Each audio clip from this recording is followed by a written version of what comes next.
Notre réunion se tient à un moment charnière de la vie de notre confédération. Après la création de la confédération AES à Niamey par leurs excellences, le capitaine Ibrahim Traoré, président du Faso, chef de l'État, le général d'armée Assimi Goïta, président de la transition, chef de l'État de la République du Mali, et le général d'armée Abdourahmane Tchani, président de la République du Niger, chef de l'État, il nous est donc donné de constater des progrès considérables réalisés par notre jeune confédération. Dans le domaine de la défense et de la sécurité, des avancées considérables ont été réalisées sur le terrain par nos forces armées et de sécurité, y compris la force unifiée AES dans le cadre de la lutte contre le terrorisme. Malgré les ingérences extérieures, pire, malgré les soutiens des sponsors étatiques étrangers aux groupes armés terroristes opérant au Sahel, nos forces ont démontré leur capacité à s'adapter aux menaces et à réagir avec efficacité et précision aux attaques lâches et perfides. Dans le domaine diplomatique, je salue la cohésion de notre démarche de coordination à tous les niveaux de responsabilité,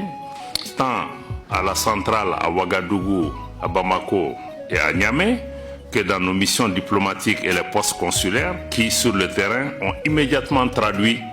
à travers le monde nos directives en tenant régulièrement des concertations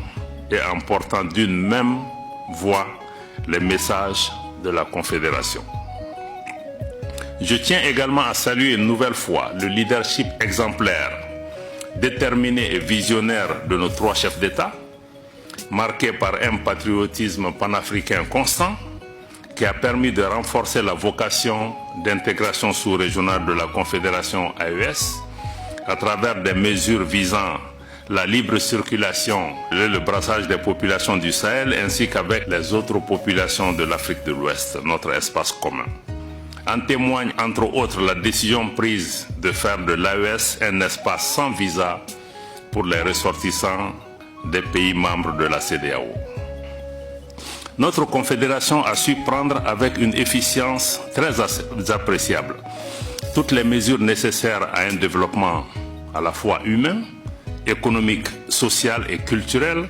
grâce aux mécanismes des acteurs confédéraux impliqués dans ces différents domaines. Les résultats concrets des différentes rencontres sectorielles prouvent